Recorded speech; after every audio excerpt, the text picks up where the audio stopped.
Hello everyone, all right, let's go. I'm Game Design Executive Leader at Black Desert Studio, Jesok Jang.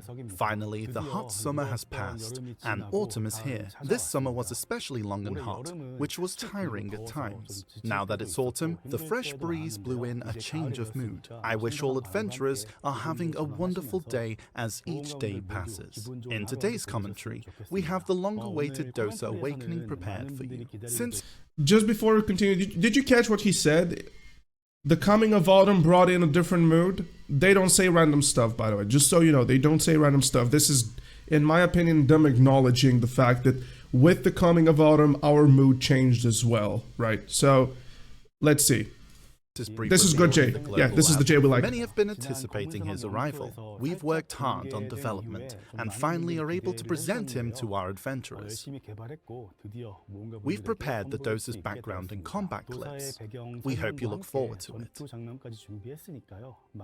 And it'd be a shame to only reveal Dosa's awakening, so we've prepared other news as well. Many have been curious about the background story of sovereign weapons, and along with that, we'll cover various topics and introduce new items. We have a lot to share with you, so we'll get it started right away. All right.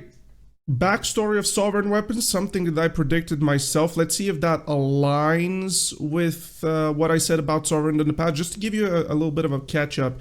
Into the BDO lore, there is a thing... The Don's gloves in its entirety are the reason for which we got sovereign weapons, because they're exceptionally powerful items in Land of the Morning Light Part 2, which mortals are not capable of pretty much wielding, let's just say. So the reality of the Don's gloves is that the Don's gloves gives us power to wield the sovereign weapon, and the sovereign weapon in reality are the Bong Wongs, the Tiger Orb, and the other ones. So let's see if that is true. And also they said new items with what's coming in the future, and it starts with Conk, so I believe it's Conquest. Let's see. The first news is about Node Wars. Since the new Node War was applied, many adventurers have sent us feedback. Among them, quite a few especially seem to miss the previous version of Node Wars. The current Node Wars allow anyone to participate easily, with simple rules, and even if everyone isn't the strongest, any individual can have a chance to conquer a node. Plus, wars tend to move quicker and discourages snipe guilds. On the other hand, as it's depending heavily on who last hits, the gameplay of Node Wars has shifted from feeling strategy and skill-based to be more luck-based. Therefore, the fun factor available in the previous version of Node Wars for certain adventurers, where they could make a play for the win, seems to be missed. To address this, internally we've tested adding strategic elements to the current version of Node Wars. Okay, let's hear them. Let's hear them. However, this brought back the issue of being complicated and difficult again. Therefore, instead of changing the current Node War rules, we're trying out a new approach. Now, the victorious guild in the Unlimited Stats Conquest War can select the Node War rules for their territory themselves. For example, if Medea is currently a Conquest War territory with no stat limits, the guild that conquers Medea can directly select the next week's Node War rules. They can choose the rule of building forts like before, where shifting between offense and defense for a more strategic approach towards victory is required. Or they can opt for the rule where a neutral fort is present that can be taken and defended or stolen. Dude! I did say weak, but once the rules are confirmed by the Lord's Guild, these rules will be applied in the Node Wars from Sunday to Friday, then reset on Saturday. However, for Node Wars in Balanos and Serendia, since many participants there are still adapting all their... Sorry for stopping this, but it's giga important. Did you guys catch what he says? The winner is going to be able to decide the rules, basically, from my understanding, the past rules or the current rules, right? So in EU, Conquer is going to pretty much decide the entirety of the Node War fiasco, or whatever you'd like to call it. They will get to deciding this. In North America is going to be different, etc., etc. So just to come back on this, per my understanding, and correct me if I'm wrong in chat, we do get our Node War system, like the old system, back, and now we will get to choose old rules or new rules. So let's keep on Let's just go a little bit back and keep on watching. However, for node wars in Balanos and Serendia, since many participants there are still adapting or learning the ropes, they will not be affected by this change and only have the revamped rules available. We do not think of this as the perfect solution. However, the experience and teamwork adventurers have built over the years in node wars are truly valuable.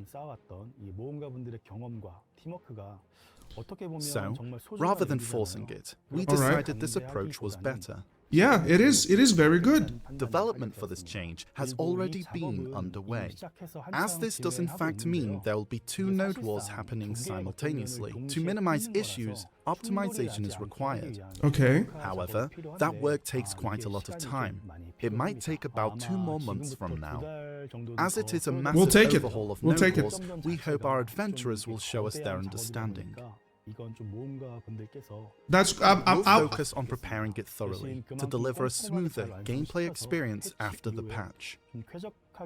This doesn't mean that we... Alright, so I'm perfectly okay with this. I'm perfectly fine with this. What about you guys? What about you guys in chat? Because to be completely fair with you, having the options to choose, having the power to choose, is the best feedback that you could give to Pearl Abyss. Because essentially what's going to happen is they will be shown which particular system the player base prefers. And also Serendia and Medea having the very same rules as the new system is very fine for people that are now getting into that entire thing. And then for the more competitive guilds, or rather when you become competitive yourself, you still get to choose between the two. I think this is very, very good. I think this is very, very nice. Won't be working on other parts during this time.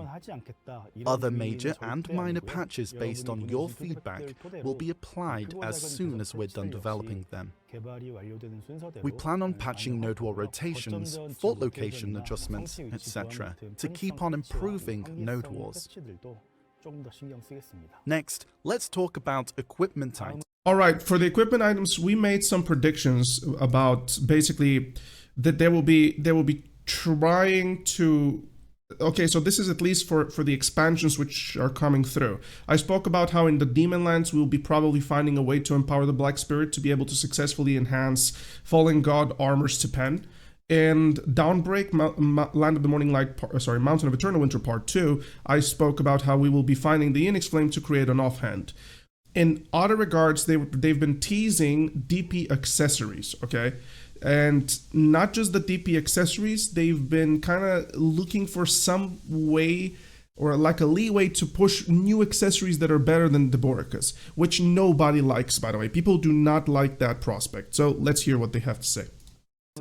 Before we get started, I'd like to talk about what many are curious to hear, the development and intent behind the Sovereign weapons. While developing the Sovereign weapon, we had one major focus in mind: the Slumbering Origin defense gear and Deborekas accessories. Naturally, as Black Desert's best grade items, they were key deciding factors in setting the difficulty of this weapon's crafting. True. Looking back, we've been very cautious about adding new equipment. There was a need to protect the value of existing items and to minimize the burden that comes with new items.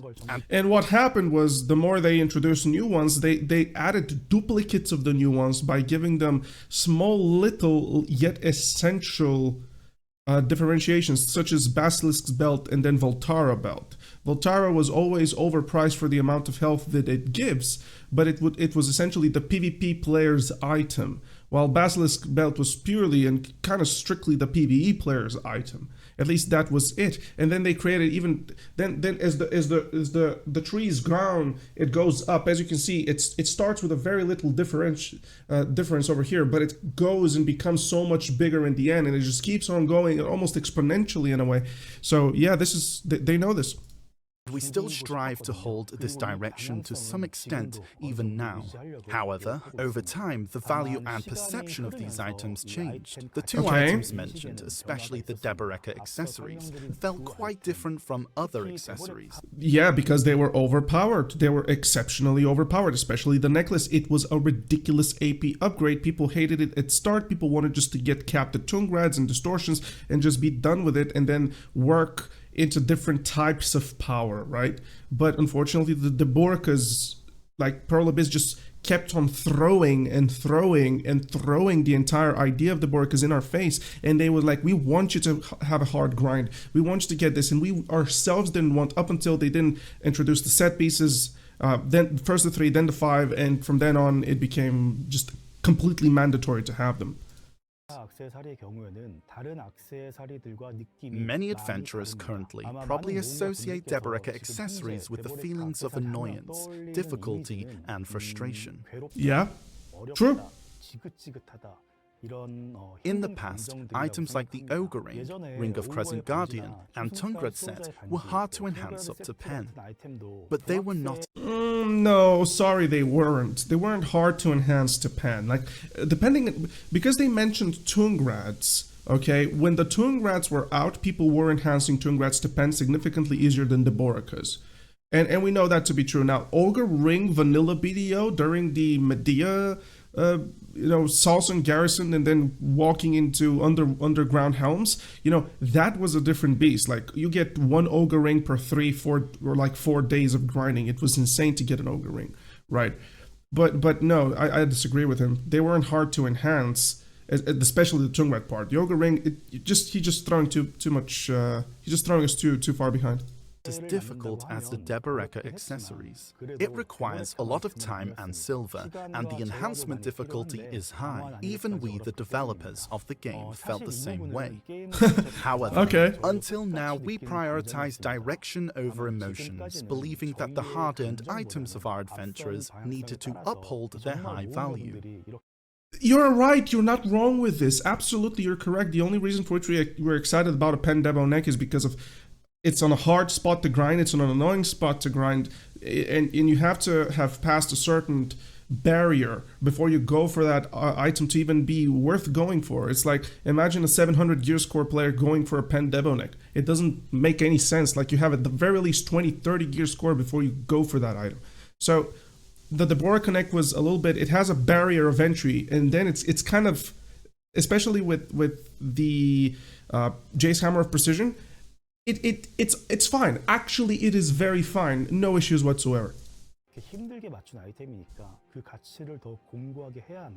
This is why we maintained the high difficulty. Yet, if this continued as is, the joy of progression and novelty could eventually whittle out. So we've attempted to address it in different ways over the years. You are all very familiar with the added artifacts and lightstones that can be used to enhance your setups. Yeah. In the same vein, we introduced... for the people that are confused, because I understand what this... People right now, some people are like, what the hell do artifact lightstones have to do with this? Well, the reality of it is that you're alleviating the necessity for accessories by giving players other ways to progress into power via artifacts, lightstones, crystals, weaponry, force stones, especially right now with the sovereign items. Essentially, you're allowing people to get power, and that power moves you through that barrier which I spoke of. As somebody who knows game design, this is a perfectly reasonable approach. That power moves you over that particular threshold, and then you're capable of going for those things because now you are capable of. Well, in the previous times, it was like you go for those Tet sets, and then you pen half of them, and then you move from those pens to Tet Deborekas to pen them. That's not that exciting. That's not that fun. It's not a good idea, and it introduced a lot of struggle. So artifacts, crystals, those things being upgraded themselves gives you that, just go over the fence so that you can go and play with the rich kids, pretty much. Rare crystals, and utilize the upgrade system with the addition of cups. I did say, I kind of did predict what they would say here, yeah. Most of all, adventurers showed support for our endeavors. We Yeah, believe those are good. adventurers understood the direction we were headed. We reminisced the moments when adventurers cheered for our new pursuits. Yeah, we did. It was This encouragement good systems. gave us the courage to continue in this direction. But even after all this, Deborekas accessories' influence on the game grew as time went by. Are you nerfing them? Oh, that sounds like they're nerfing them. Let's see. When Deborekas accessories felt distant, it was alright. But It as was. more adventurers became stronger, it became a present reality for many. It did. Now, more adventurers are feeling frustrated. While Deborekas isn't the only reason for all of their frustration, but we believe it has significantly impacted them in a negative way. So, we concluded that change was necessary. They're nerfing them, dude. Watch this. Watch how they're nerfing Deborekas. Oh, I think they are. Let's see. I hope I am so wrong on this. But the issue with Deborekas is how much power they give at the extreme endgame, and that wasn't fun. Chasing that extreme endgame wasn't fun. The only way of handling that extreme endgame is two ways. And we're just throwing predictions before we go into this. Two ways. You either make accessory Deborekas to pen level enhancing exceptionally easier compared to what it is now, such as Jay's Hammer of Precision weighs, quote unquote, like just no downgrades, significantly cheaper, right? Or you nerf Deborekas so it's now very different in terms of how much you have to progress. So let's see. I'm interested. Come on, let's hear it. That's why the sovereign weapon needed to be something special. And above It was. all, its first impression was important. It was. It is. Top-tier weapon. It is. Following previous updates, It's very good. People expect it to be harder, saying it'll definitely be harder than Slumbering Origin Gear and Deborekas. How difficult will it be to get? But we wanted to surprise everyone and overturn those expectations. Very good. Making them say Very good. The sovereign weapon is overall so positively received because it's not tied to the marketplace. You have to go ahead and buy it. You have to progress it. You have to be pretty much it brings you back to vanilla BDO, guys. In vanilla BDO, the only way to progress some things were simply to get those things, enhance them yourself. That was the fastest and most efficient way to go through this. The sovereign weapons were exactly the same. The sovereign weapons provided that opportunity, and it is still amazing. People like going for sovereign weapons. The clicks are very cheap. You can afford 2 clicks a day. You can really go ahead and do that. There are ways of getting crown stones. You can go for outfits. You get it. It's just exciting to go for that. what's this? Why is it so easy? That was easier than expected. We hoped adventurers found it easier than they thought. Of course, easy is relative. For a top-tier item, it was relatively easy. This is what we were aiming for. The reason was clear. Sovereign Weapon is the top-grade item. It's Silver Phantasm, it's 3 AP. I'm not sure what you're talking about. Some levels actually give 3 AP. You have 2 sheet AP and 1 monster AP, or 1 sheet AP and 1 monster AP, with low 1 and top end +1. So you're wrong here. It gives more AP, especially for the PvE side of things. It's very important. The Sovereign Weapon is very, very good. The Reform Stones to it, very, very good. It just, you might not like it, but think about it, because it's a very good item overall. I believe it sets the standard for the difficulty of future top-grade equipment updates.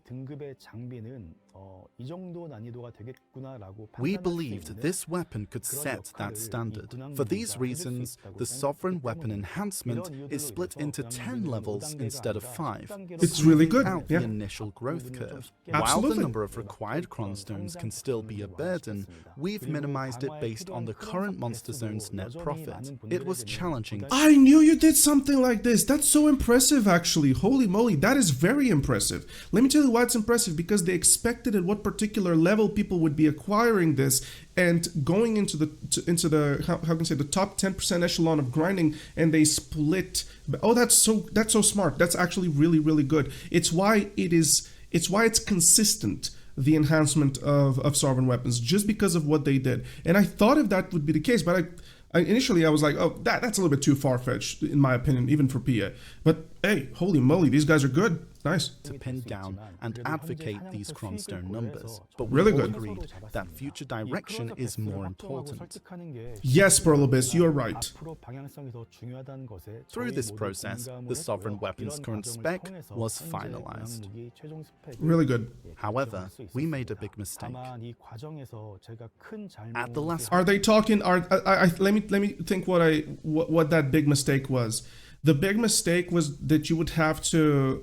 They're locking you into one specialization, and it's better to progress that one specialization up until Oct than go ahead into getting both of these weapons ready, full set and running for, let's just say, get a sovereign and then get another sovereign, or sovereign to try and get the other sovereign.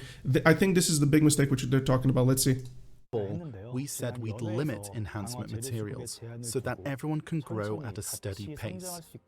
But when the update went live, materials were too easily obtainable. True. So, if you had the currency, you could enhance all the way to the end. We sincerely apologize for this to all our adventurers. I don't, but why would you, it's okay. Like, nobody thought about that at all. Just because sorry, Pia, that's weird. That's very weird of you. You didn't understand that sovereign weapons lock you into a specialization because of how you're progressing. Like, you didn't figure this out, but you're saying sorry for... Oh my god, that's... Okay, this is stupid. This is straight up stupid. Sovereign weapon locks you into a specialization because of the AP difference, and you think that the issue is how easier those stones are to acquire initially? That's so freaking dented. Truly, we are very sorry. You are not the J that needs to apologize, my man. You've been consistent with us. You've been a good PA developer. In fact, we like you. All of us like you. All right? It's just that there is one guy above you, my man, and he is not good for you and Perlobis, and we know who that guy is. All right? So, thank you, but you do not have to apologize for anything. And this is one thing that I hate about Perlobis. They're putting out the guy below to just clean the cloth, baby. And I hate that because this guy is great. This guy is absolutely great, and he should not apologize for something so inconsequential when the guy above him made those decisions happen. This was such a big mistake that any explanation could feel like an excuse. But if we're to be honest about this, the specs were easier compared to what we initially planned, so we thought it would be much better if adventurers didn't get too stressed out on gathering materials. In the end, we focused too much on the positive side. Every word we say gives anticipation for the game, and also gives reason to why adventurers play the game. We took this factor a bit too lightly. If the specs changed, we should have explained our intentions like today, but we didn't. I want to apologize once again. We'll be sure to not let this happen again. Next time, we'll review more thoroughly and approach more carefully. Now let's move on from sovereign weapons. I'm just gonna go back a little bit because he's talking about the materials being acquired too easily, right? Were too easily obtainable. So, if you had the currency, you could enhance all the way to the end. That's not... Okay, never mind. Let's move. I'd like to talk about the main topic of today. It's about Deborekas accessories. Many are expressing concerns about the decreasing value of Deborekas accessories and other accessories after the release of Sovereign Weapon. So, just for the people that do not know, Sovereign Weapon provided such a great AP increase and just threw everybody off the fence to the point where you would have your average Joe with a pen black star and he with the fresh pen black star tapping that weapon to a try out of literally within 15 minutes of acquiring it. It's so freaking easy to do this weapon to try. It's ridiculous, and that essentially pushed everybody through the fence. Now everybody can go grind all of those very, very important Deborekas. And not just that, the Sovereign, the Land of the Morning Light Part 2 with the guild bosses and everything, just Deborekas are falling as a gift sent from heaven for everybody. You just get so many Deborekas nowadays. And with the barrier of entry being eased in, it's yeah. This situation was intensified by adventurers shifting from trying to get Deborekas accessories to sovereign weapons. If you look at the data from Korea, 57% of owned sovereign weapons are pen or higher. Yeah. And nearly 7% are oct or higher. In short, many have already accomplished pen, and quite a few are challenging to get oct. Yeah, I mean, you're basically... The weapon is super easy to enhance to try. Like, I did my try for about 3.5 billion. Do you understand how easy that is? 3.5 billion to get the weapon to try with just advice of Volks and a little bit of other, you know, just stacking and overall just going and trying to progress those stacks as fast as possible. I got try within 15 minutes is what I'm trying to say. Going for Tet is super easy as well. And it's just ridiculous cheap. It's like 580 crowns or something like this. Come on, man. That's 1 hour of grinding. You can attempt that 5 times a day on a casual way, right? And then the pen is a little bit of whatever. And yeah, but this is why it goes progressively harder to go from pen to oct, etc. It just requires so much more. If we look at the current situation, sovereign weapons are helping adventurers break... Oh my god. Look at this. So...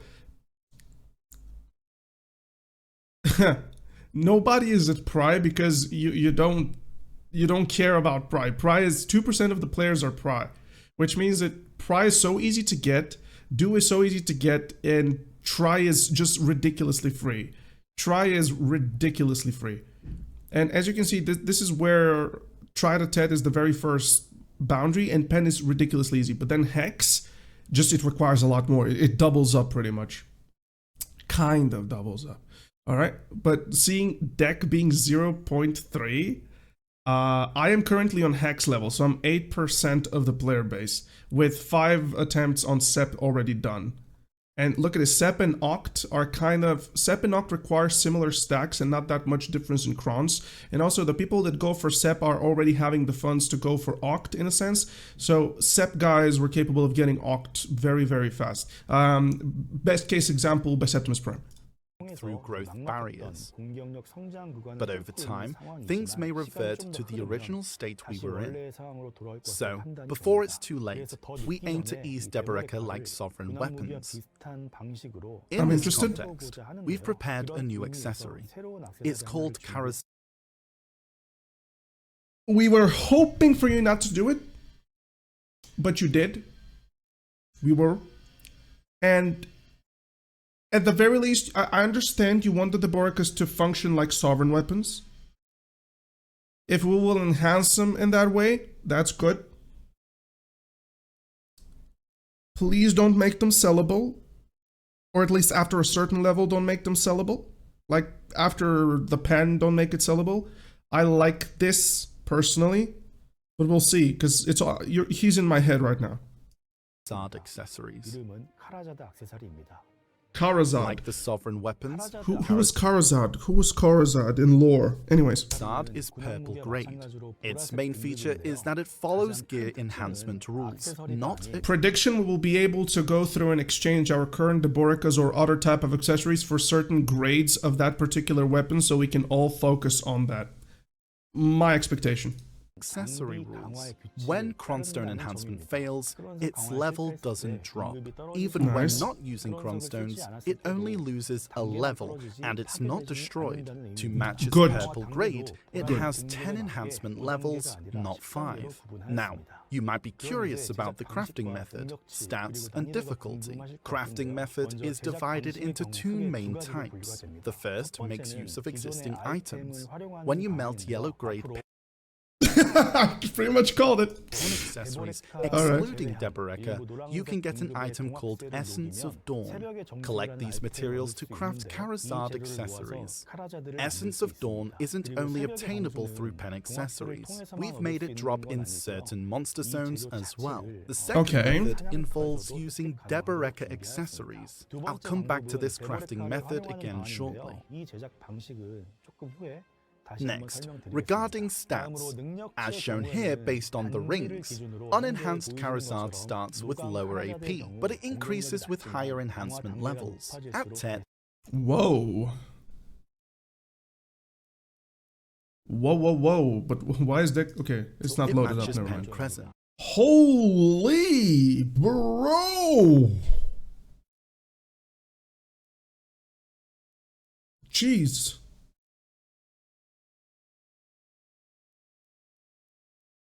Bro, that's a lot. How much is my... Hold on, we gotta do something here. How much is the... What?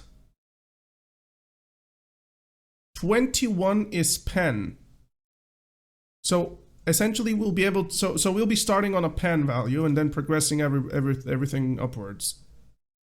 Okay, I wonder what other pens, because they said other accessories on pen level and not just them. But having 16 AP, accuracy +5 on a base, bro? You know, that's a duo here, you know? Interesting. I'm very interested in this system. This system is a lot better. Karezad accessories LOML provide all AP +4 effect.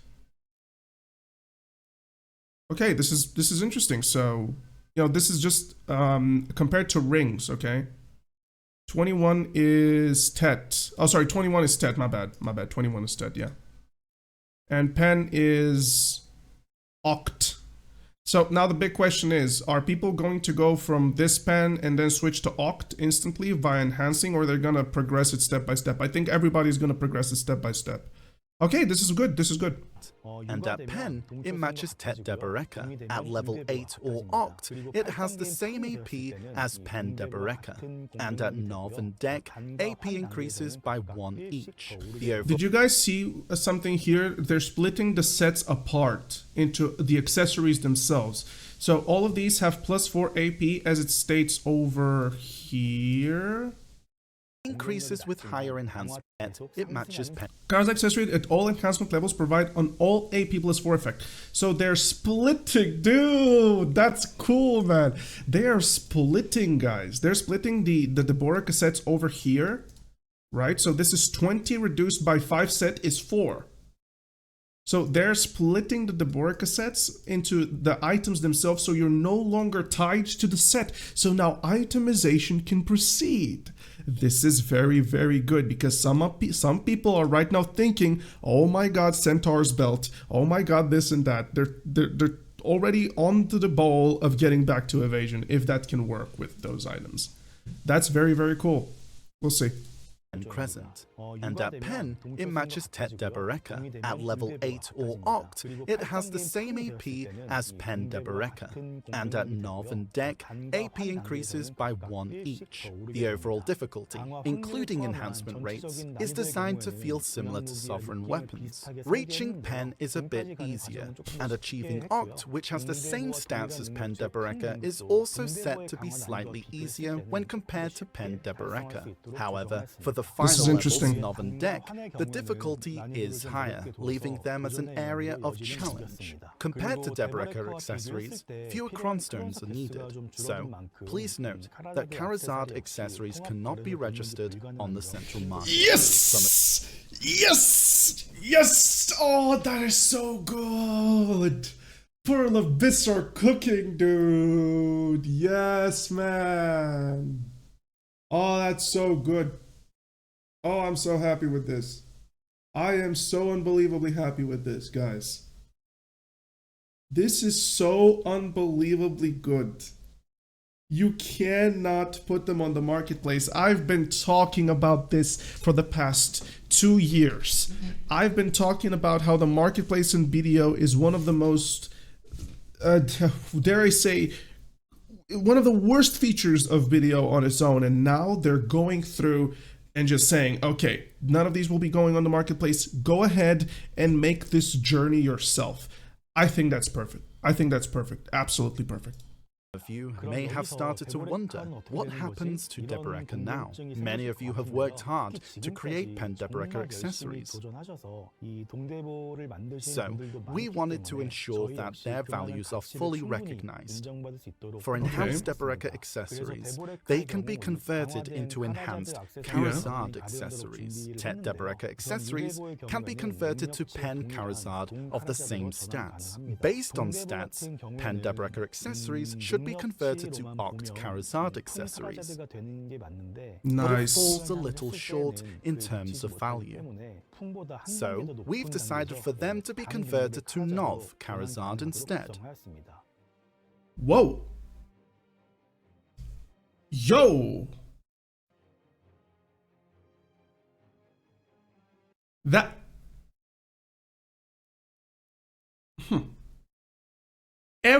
Okay, so this is so good because every single person will now be very excited into going to Pen, because from Pen to Nov is gonna cost significantly more to probably, we're just kind of theory crafting out of nothing here, but probably from Pen to Nov is gonna be cheaper than going from just simply self-tapping a pen. If not for rings, then for everybody else, as long as Jace Hammer of Precision is in the game. So my pen necklace right now is gonna go for a Nov. Right? And I'm perfectly okay with that. My pen Debo necklace is gonna be Nov. But that's a little bit of a gift, right? That's a little bit of a gift. But watch everybody in BDO right now totally ditch Sovereign Enhancing and go for those up until Jace Hammers are in the game so that they can get their pens, and immediately, ladies and gents, just simply go ahead and convert to Nov, because it's gonna be significantly cheaper. From pen to Nov, I don't know, man, that's so much silver. That's so much silver, and the stacks that you need over here are ridiculous. You need like a 330, 40, 50 stack for a Nov to be even a thing. But we'll see what the enhancements are going to be. We're kind of jumping conclusions right now. So in short, adventurers with Pen Deborekas accessories will gain +1 AP for each piece after the patch. Those who are now starting can aim to grow their Karezad accessories, which are easier to enhance than Deborekas accessories. Or you can continue to try for Pen Deborekas, or I like to this. convert them I to like get enhanced Karezad accessories via the mentioned method. Next, let's talk about diversifying gear. Adventurers have shared... So, just to post to the guy here, because apparently he doesn't want to watch with us or something like that. But anyways, diversifying gear was a very big issue because of the Deborekas set. It totally killed the diversification of gear, and it's something that we as players have disliked, because that diversification of gear kind of locked different specializations into different particular builds and totally robbed us of the opportunity to move to the sides. So breaking the 5 Debo set and adequately just change the initial AP gain from every single individual ring is super good. So this alone is a diversification of the gear. So the next thing that we have as an issue, thank you for the follow, Fortunella. The next issue that we're having in BDO is the transitions from Don's gloves and boots into the separate evasion and DR. The next diversification issue that we have is Nuver versus Kutum for PvE and PvP, or rather Black Star, right? So let's see what they say about this. A lot of feedback, noting that the supply of more Deborekas accessories has led to the same item setups. As a result, unique yellow accessories have decreased in value over time. With that in mind... Sorry, just to stop, Chrysonotus, no, Nuver is the best for everybody currently. For PvP, we're talking PvP, uncapped, Arsha, etc. You get it. Nuver is literally the best. It's not obsolete. Karezad accessories were designed so that you can set them in a variety of ways. However, diversifying these combinations may require owning several high-value accessories, which can be burdensome. Also, Indeed. for those who already have high-value accessories with accuracy, it could lead to the fear in having to start farming all over again. Yeah. We aim to minimize these issues and inconveniences due to this change. We approach these potential problems from a fresh perspective. First of all, Karezad accessories. Oh, that's good. That's very good. Have a special feature, an exclusive crystal slot that unlocks only when equipped. In the crystal slot, you can transfuse add-on crystals to give your Karezad accessory a special stat. Cool. The add-on crystals can be obtained by melting accessories with special stats. For example, Melting a dawn earring or Toro's belt provides materials to craft the add-on crystal that gives accuracy. When you transfuse the... Okay, I need to be honest, that's very cool. That's very cool. So essentially you can... That's fucking amazing. I am so excited about this. I am so excited about this. We no longer have to grind different types of accessories. What you're going to... This if you are smart right now, every single person... If imagine you can do this with distortions. Distortion Karezad? What? Crazy. Imagine if you can do this with all of those evasion and DR items. You're gonna have those very great DR builds running in PvP. I'm actually excited about this. This is brutal. This is huge. Crystal, the Karezad accessory will turn into an accessory with special stats. Or maybe I'm misunderstanding. Maybe I'm misunderstanding. Let's see. Blade AP, but increased accuracy. Accuracy is just an example. We are also preparing... You see how they're going to be underneath? With stats including Black Spirit's Rage, damage reduction, evasion, and more. These add-on stats can be combined in various ways and will change the stats of Karezad accessories, I gotta see allowing that. you to set them in different ways based on your playstyle or class. And these add-on crystals are being prepared to be obtained in various methods, and not just from melting accessories. Okay. For example, accuracy pen accessories like Dawn Earring and Taurus Belt can be melted to get the highest grade accuracy add-on crystal. What this Okay. means is that you can also loot them from monster zones or from special crafting, and having only the highest grade can be burdensome, so we're preparing lower grade versions of the add-on crystals to be used until then. For those who mainly enjoy PvE, the add-on crystals aren't a must, but when enjoying PvP content, there was a burden with creating setups. I hope these lower grade crystals can lessen the burden a bit, and please note I am so excited about this because this means that I can just simply use my best gear with the DR stuff and melt those DR stuff and actually play in PvE with that huge DR, and we can just move along with that and simply play. That's awesome. I love it. I love it. I love it. It's awesome. It's awesome. Absolutely awesome. these add-on crystals do not shatter. Once this patch Nice. is applied, They don't break. some existing yellow accessories might become Oh Jesus, I just broke my pen Orkinrod belt crystal. Whatever shall I do? rarer. This might mean having to go to low difficulty monster zones again. To prevent this, we'll ensure these enhanced yellow accessories can be obtained in high difficulty monster zones. We'll I like it. implement this in various ways to lessen the burden. Additionally, stacks required for enhancement, especially more high stacks, will likely be needed. Currently, materials for upgrades available in the central market, like crystallized despair, will be changed to be transformable to high stacks. Once everything is prepared, we'll provide detailed guidance with the patch. To summarize with intent included, let's go over it one last time. Karezad is a new purple grade accessory, with the same enhancement system as the sovereign weapons. It cannot be registered on the same. market, but we've They said lowered the same. the enhancement difficulty to ease the burden for those who plan to craft it. However, to maintain as much of the value of Deborekas accessories as possible, Pen Deboreka accessories can be converted to a better Karezad accessory. Lastly, by converting the existing yellow specialized accessories into a new type of crystal, Karezad accessories were designed to enable a variety of setups. Alright, I've shared everything up to here. I'm curious to hear what our adventurers think. Some of you might be taken aback by this sudden news. Adding new equipment or tweaking the existing balance is a big burden for us. But even so, at this point, we believe the difficulty of Deboreka accessories needs some easing. We're aiming to release the new accessories and special crystals introduced today in the last week of October. We'll make sure everything's ready for the update. That's all the news for now, but there's one last thing I'd like to mention. Remember, I mentioned earlier that the materials for crafting the Karezad accessory could be found in certain monster zones. Well, we're preparing new monster zones in the land of the morning light. Yes, dude! That's so base, man! Oh, dude, that's so freaking good. PA, good job. Good job, guys. We've always said, ever since Land of Morning Light Part 1 came through, that this place is too beautiful to be just left alone as it is right now.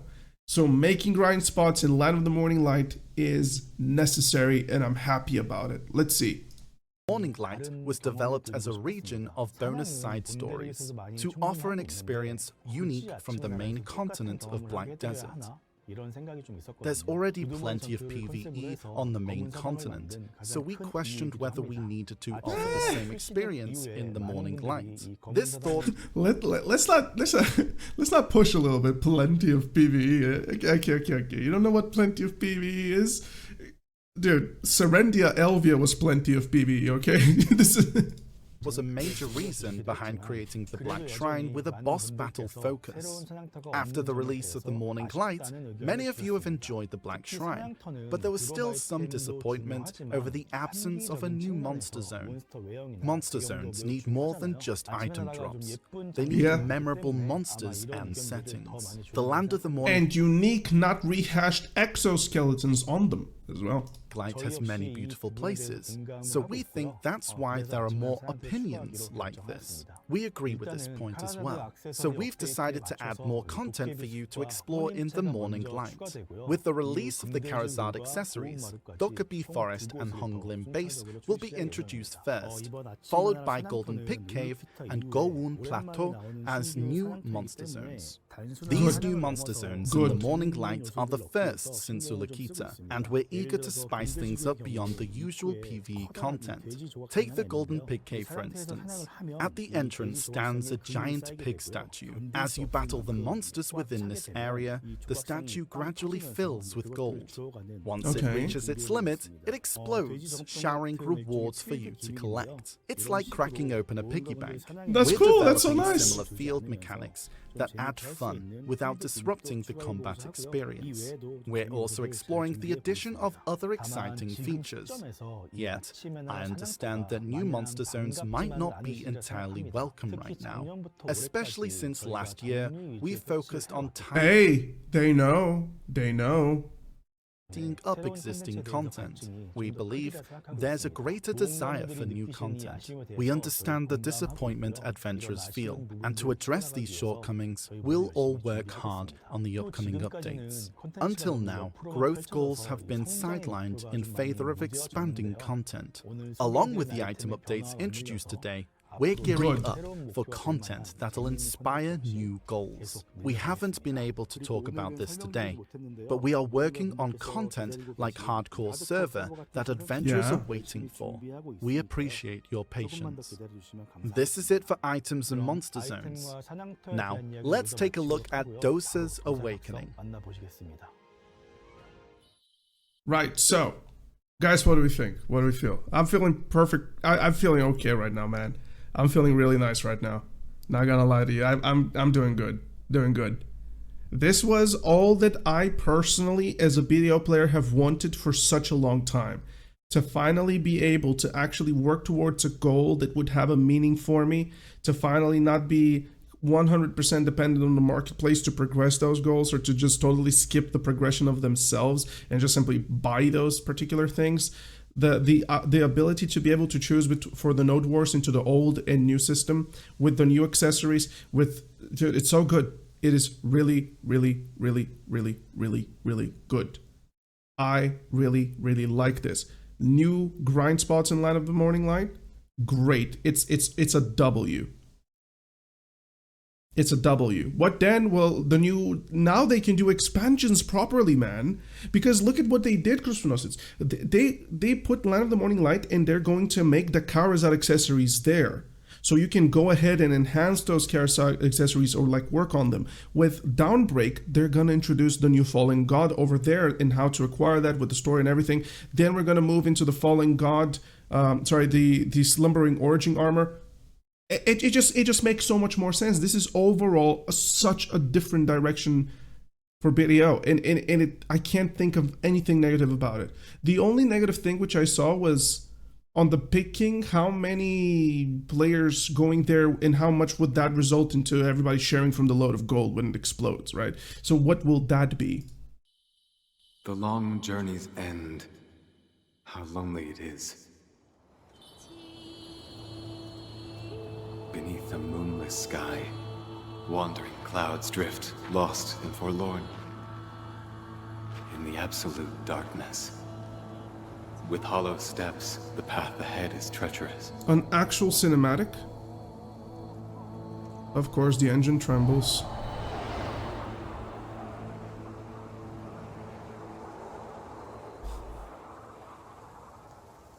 Yet onward I shall go, breathing only through my resolve. Thus I will uphold the legacy of Sangdo, a vow etched in deep regret.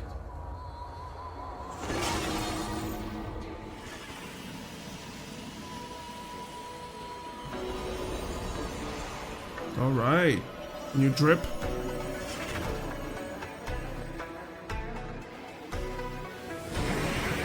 I shall carry it to the very end. Here he is. The tiger is here, guys.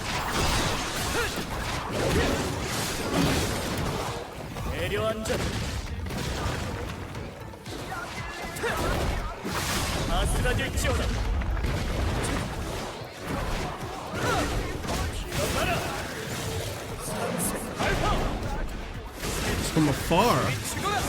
Now he has a staff.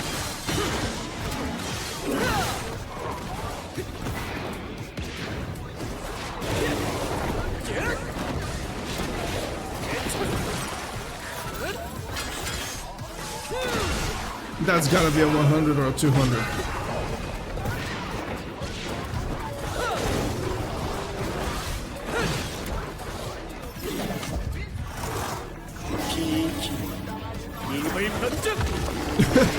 Whoa, that's big. That's a lot of AoE.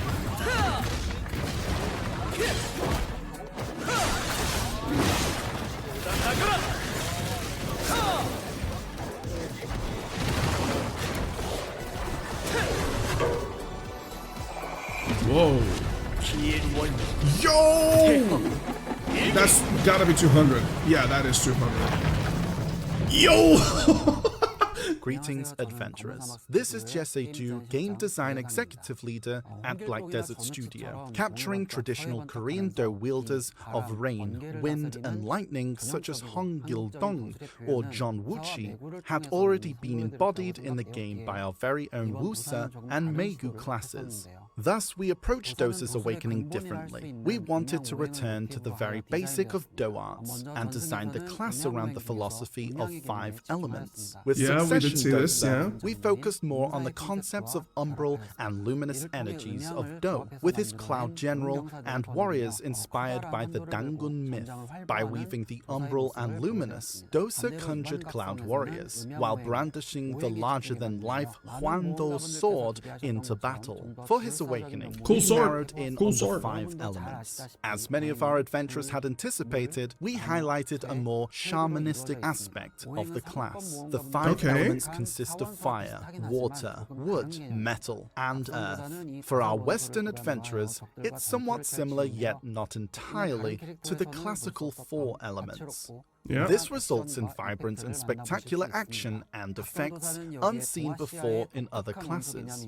For the Awakening Dosa, we sought to incorporate the unique East Asian concept of the generative effect. Whereas the 4 elements focus on the weakness of the elements, the generative effect highlights how the elements augment each other. For example, look at the icons, guys. Elemental skill followed by a wood skill additionally amplifies the fire energy by using the wood as fuel, resulting in greater fire damage. Similarly, That's nice. using That's a nice. water skill followed by a wood skill enhances the wood energy by using water as nourishment, resulting in greater damage. Upon hearing this, the Awakening Dosa might seem complex, but we're working on making the generative effect easy and fun to use in combat. Now, here's an example of his skills and the generative effect. As mentioned, using wood as fuel amplifies fire energy. The skill you're seeing is Fire Spread. After use, a fire mark remains on the field. Think of it as lingering fire energy. Using the wood skill here enhances the lingering fire energy with the wood energy, causing another explosion of immense power. Here's another example. This skill is Wood Bend that was used earlier. After use, a wood mark is left on the field. Using that's so much skill here augments the lingering wood energy with water energy, greatly amplifying its power. Look closely at the mark. You'll see small indicators floating below the main mark. These indicate the generative element to enhance the skill. By paying attention to these, you'll have a blast using the generative effect to your game. The Awakening Dosa adopts a hybrid combat style, mixing melee and ranged attacks. Compared to existing classes, it's similar to Succession Meigu or Awakening Dark Knight. You can control from a distance, then quickly close in to exploit openings. If successful, continue the combo. If not, retreat to control from a distance once more. What makes Dosa's Awakening unique to other hybrid classes is his superior gap-closing performance. Even if he fails to exploit an opening, he can stay in melee, engage in a super armor bout, then perform an evasive skill to retreat to control from a distance once more. That was so The Awakening Dosa can also be played like a melee class, and also offers some support to his allies. Like a melee support, he uses the generative effect to boost damage when enemies are close to his allies. Unlike other support skills from existing classes, he doesn't retreat to heal or provide buffs. Instead, he assists only while directly engaging the enemy in combat.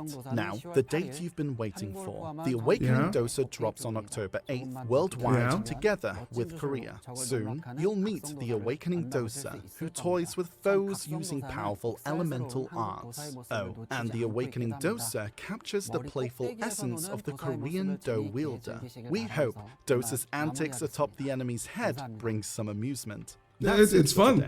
Yeah. That was nice. That was nice, ladies and gents. I like it. I loved it. I loved it. So, oh my goodness. Oh my goodness. Where to even begin? This is so good. This is actually so good. And you can see it. You can see it in the trailer itself. Like, you could see here. Yeah, the iframe at the end. Yeah. Using powerful elements. Look at us. Can't freaking get him. He just stays on you. And the Awakening all the time. Dosa captures the playful essence of the... But he has to be on somebody or something. I don't know how this exactly will work. We'll see. Floating. It's weird because I'm not sure. We don't know the conditions of this, and we're gonna jump into the global labs in a moment. But it seems like if there is somebody underneath you, you can stay there. Elemental arts. As you can see. And the Awakening Dosa captures the playful essence of the Korean Do wielder. We hope. It did drain quite a little bit of stamina to be there, and it stopped the stamina. So right, but still, that's a very strong safeguard. That's a very strong safeguard right there, man. Dosa's antics atop the enemy's head brings some amusement. That's it. Right. So overall, I have nothing but positive things to say about this. They said the thing. They apologized again. Thank you for throwing Liberty for making PA work. Now make PvP meaningful. Bro, I hope they work on improving the game. No MMO in sight until nil is a trash for me. Revert back to guild deck changes. Can't wait for Blue to Oh, Jesus Christ. Let's just refresh to see what the overall... better than last time, bro. Better than last time. Winter Right Mind saying enhancing sovereign easy to deck. Nobody, but it's significantly easier than what they anticipated. And they didn't say easier to deck. They said easier to oct compared to other things that they released before. You cooked too much and you burnt it, little bro. Players wanted different paths, different end game build, and you gave them one more thing to spend tons of crowns. If using Kron's gonna be the way of progress, makes them the game table like Capra stones. Buff accuracy set till they complete the use. What the fuck are you talking about? Evasion is dead. Bring back the distortion set where we sacrifice DP for extra like earring. What are you talking about? Didn't you read what they said? Oh, this is that particular person that just didn't even pay attention to the entire video. What do you mean Cronstone's upgrade is the only path for you to go? What the hell do you mean? You can get exactly what you need on a base level, which is so easy to enhance to a try, which is essentially almost a TET level. This is that guy who just refused to listen.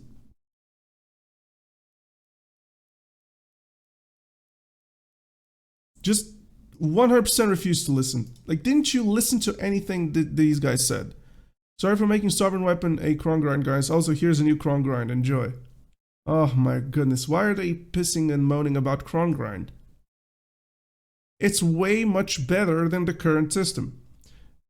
Have a meaningful, full, and profitable PvP. Hopefully, yeah. Hopefully. And another good life skill content. Bros cooking, but no one was hungry.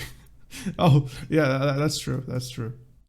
After giving constant feedback of the state of PvP, all you had prepared was a 3-minute segment on a 30-minute video how you need 2 more months for a subpar node war change while introducing more vertical progression to use for what?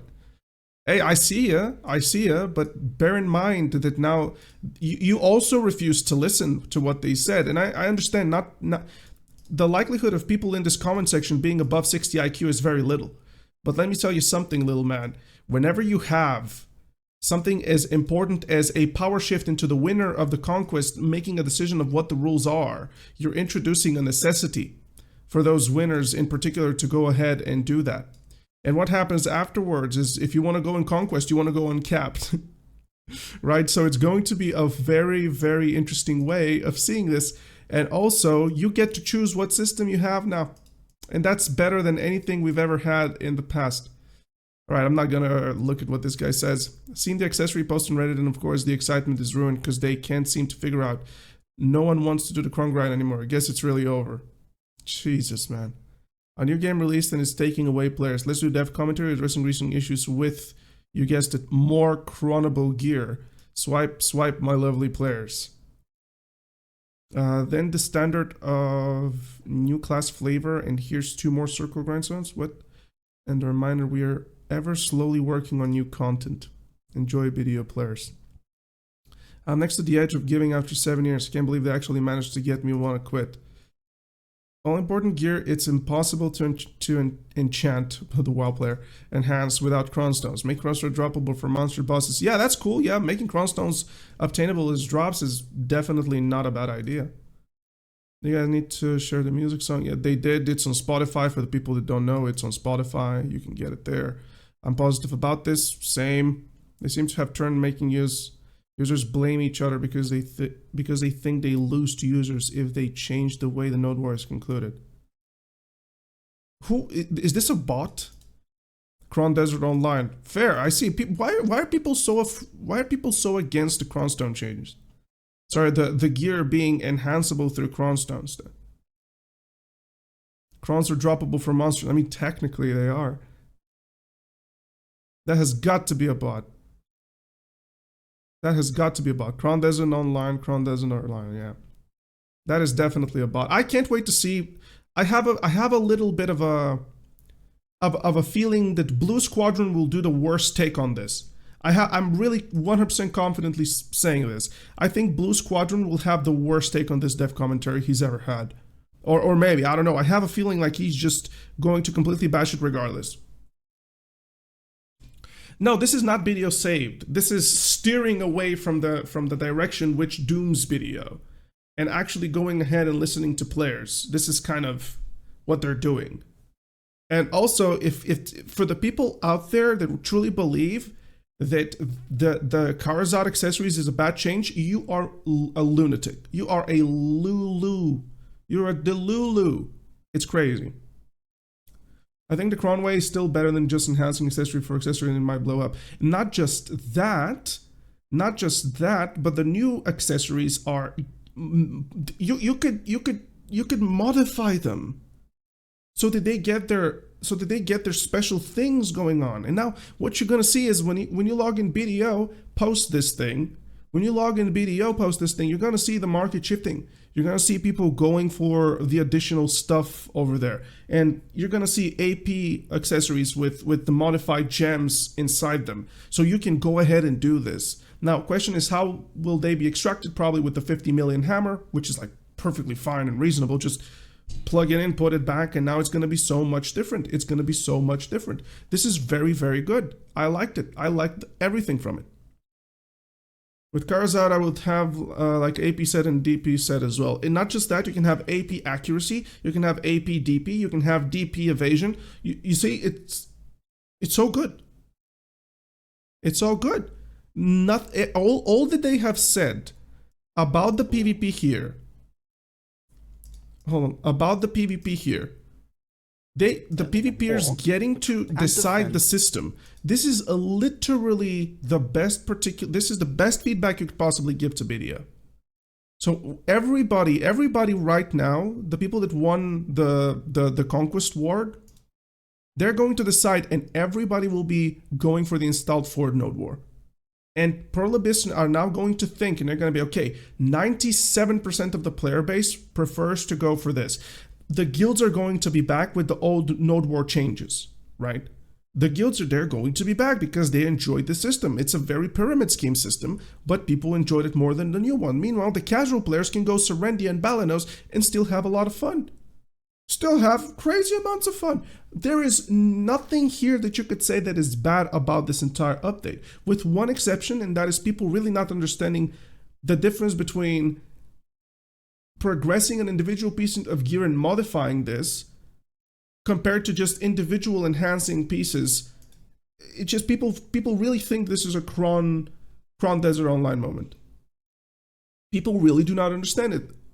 Everything that I've read here in the common sense, in a sense, is just stupidity.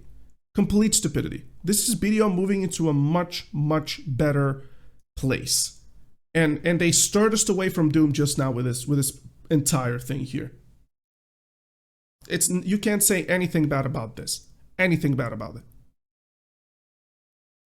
Everything was good. The Deborekas, the way you go from Nov to Pen, this means that now you can, and everybody, this is the stupidity of the people that are going around here talking. You can literally progress the game in the old way. You can just still go and do it. Just tap your regular way that you were enhancing Pen Deboreka, which was always Cronstone incentivized, by the way, and it required more Cronstones then compared to right now, by the way, simply because, you know, Jay's Hammer of Precision. And you can still progress it to Pen and just go straight to Nov. So it's like, why are people bitching about Kron Karezad equipment when okay, go back and progress it in a regular way. Just get your Ted Deborekas, go to the pen level and start enhancing if you don't want to go that. Or you can just pen your Deborekas and go straight to Nov. They're giving you options, more options than they have ever given you, and people bitch about options. So it's like, this is that particular moment of people really not listening. This is that particular moment of people really not understanding. And it's the prime stupidity of the BDO player right here. And me as a content creator, I have experienced plenty of it. When I speak and they refuse to listen and they just jump to conclusions. So yeah, this is a great dev commentary. There is nothing bad about this. Nothing bad. I can't think of anything bad. Can't think of anything bad. And I am the guy who thinks of the bad things. So just listen to me at the very least on that. Nothing to use it for and not that frequently sold in the marketplace. Not sure in regards to what that comment was. But yeah, I find this very, very good. I find this very, very good. However, I am not interested in trying Dosa Awakening for whatever reason. I guess, I don't know. I'll watch what my fellow content creators say about it. But there is something about Dosa Awakening which I'm kind of interested in the melee side of the class, but not really interested in that huge AoE wizard shaman-like type of thing. About the J accessory hammer? Yeah, I feel you. But remember something here, guys. Remember something very important. With the new spots coming in through, there are gonna be tons of money. So that's going to be significantly easier. That's going to make acquiring crowns significantly easier. So just think about this, ladies and gents. It's giga important, all right? Giga important. All right, guys. So I won't be going for any BDO global labs. Everything that we kind of saw here, so hold on, global labs. Rip old grind spots. Yeah, but you're not correct there, Crusto, because in order for you to get those gems, you need to go ahead and go onto the old spots. So now the old players are going to incentivize the late game players again. So the mid or early game player, they will need to be there.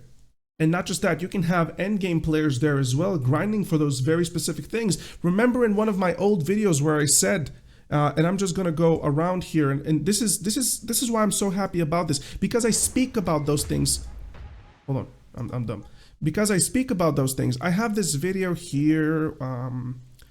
Should BDO remove its marketplace sales on accessories, weapons? And I speak in particular somewhere along the entire place here. I think it's around here, and I speak about this and say how BDO was a much better game when you yourself were working on the accessories, and you weren't just simply going into the highest spot in the game and spending 1,000 hours there to get that particular thing. So what's going to happen right now is, hey, do you want to get that evasion enhancement for your Karezad? Well, it might just so be better for you to go onto the centaurs and grind that belt, or grind whatever it's going to drop from there in order for you to get that gem. So now they're moving away from the marketplace incentivizing the players into you making your way into the world and incentivizing yourself. If you do not understand this basic premise of MMORPGs, then this game is not for you, and you should really leave. You should really leave. If you do not understand these changes here, and I spoke about this in this video, go ahead and listen to it if you have the time for it. And this is a reoccurring thing. I constantly predict stuff like this in video. So if you can't really go ahead and just understand this, then I'm not sure what to tell you. Then you're just simply blindly hating on the game without you just riding that wave. And I think this is a great dev commentary. It's going to bring back PvP players. It's going to bring back PvE players. We just need to wait for those particular spots with coming in with the brand new 2 regions, which is Demonlands and Dawnbreak afterwards, apparently, because they did say that Demonlands the map is fully ready and textured. They said that everything on the map is done. Now they just need to do the quests and NPCs. That's it. And that for BDO is very, very fast. So hearken to me, chat room and everybody else. This is a good update. And you should listen to these things carefully and not be like those guys in the comment section that simply do not understand what they're hearing. They can't even assimilate it.